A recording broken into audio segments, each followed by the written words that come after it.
માસ નિમિત્તે જૂનાગઢ શહેરના ward number 2 ના ભાજપના મહિલા કોર્પોરેટર લીલીબેન કિરીટભાઈ ભીંબા દ્વારા પોતાના વોર્ડની અંદાજે 500 જેટલી મહિલાઓ માટે નિઃશુલ્ક દ્વારકા યાત્રાનું આયોજન કરવામાં આવ્યું હતું। પુરુષોત્તમ માસને હિન્દુ ધર્મમાં દાન, પુણ્ય અને ભક્તિનો વિશેષ મહિનો માનવામાં આવે છે। દર 3 વર્ષે આવતા અધિક માસ દરમિયાન મહિલાઓ વિશેષ ભક્તિભાવ સાથે ધાર્મિક કાર્યક્રમો જોડાતી હોય છે। ત્યારે લીલીબેન ભીંબા અને તેમના પતિ કિરીટભાઈ ભીંબાએ 11 ખાનગી બસોની વ્યવસ્થા કરીને મહિલાઓને દ્વારકા સહિત આસપાસના ધાર્મિક સ્થળોના દર્શન કરાવ્યા હતા।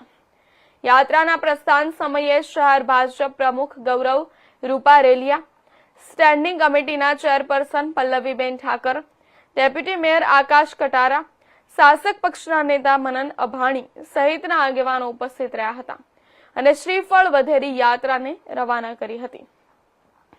મહત્વના સમાચાર જણાવી દઈએ, જૂનાગઢથી 500 મહિલાઓ નિઃશુલ્ક દ્વારકા યાત્રાએ રવાના થઈ। પુરુષોત્તમ માસમાં મહિલા કોર્પોરેટરની અનોખી સેવા જણાવી દઈએ, ખૂબ જ ગુજરાતમાં પુરુષોત્તમ માસને ખૂબ જ પવિત્ર માનવામાં આવે છે અને જૂનાગઢ શહેરના વોર્ડ નંબર 2 ના ભાજપના મહિલા કોર્પોરેટર લીલીબેન કિરીટભાઈ ભીંબા દ્વારા પોતાની વોર્ડની અંદાજે 500 જેટલી મહિલાઓ માટે નિઃશુલ્ક દ્વારકા યાત્રાનું આયોજન કરવામાં આવ્યું હતું। પુરુષોત્તમ માસને હિન્દુ ધર્મમાં દાન, પુણ્ય અને ભક્તિનો વિશેષ મહિનો માનવામાં આવે છે। દર 3 વર્ષે આવતા અધિક માસ દરમિયાન મહિલાઓ વિશેષ ભક્તિભાવ સાથે ધાર્મિક કાર્યક્રમમાં જોડાતી હોય છે। ત્યારે લીલીબેન ભીંબા અને તેમના પતિ કિરીટભાઈ ભીંબાએ 11 ખાનગી બસોની વ્યવસ્થા કરીને મહિલાઓને દ્વારકા સહિત આસપાસના ધાર્મિક સ્થળોના દર્શન કરાવ્યા હતા। યાત્રાના પ્રસ્થાન સમયે શહેર ભાજપ પ્રમુખ ગૌરવ રૂપારેલિયા, સ્ટેન્ડિંગ કમિટીના chairman Pallaviben Thakar, deputy mayor Akash Katara, શાસક પક્ષના નેતા મનન અભાણી સહિત આગેવાનો ઉપસ્થિત રહ્યા હતા અને શ્રીફળ વધેરી યાત્રાને રવાના કરી હતી।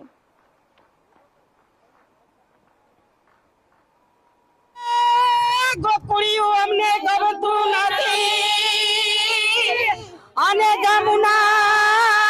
જમુનાએ ખારી છે, પણ મારા વાલાની હારે જોને વે, અરે ઈ તો સીધને કરાવ્યા સામળા દ્વારકા।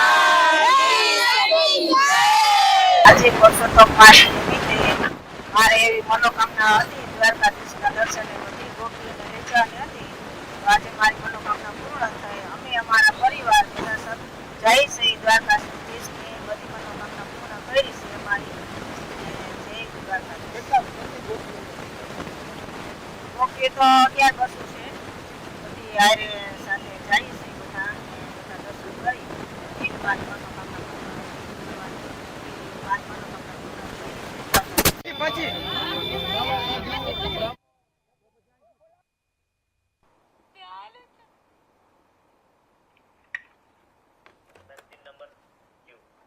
સમાચારમાં આગળ વાત કરીએ તો લુણાવાડા શહેરમાં રામપુરા વિસ્તારમાં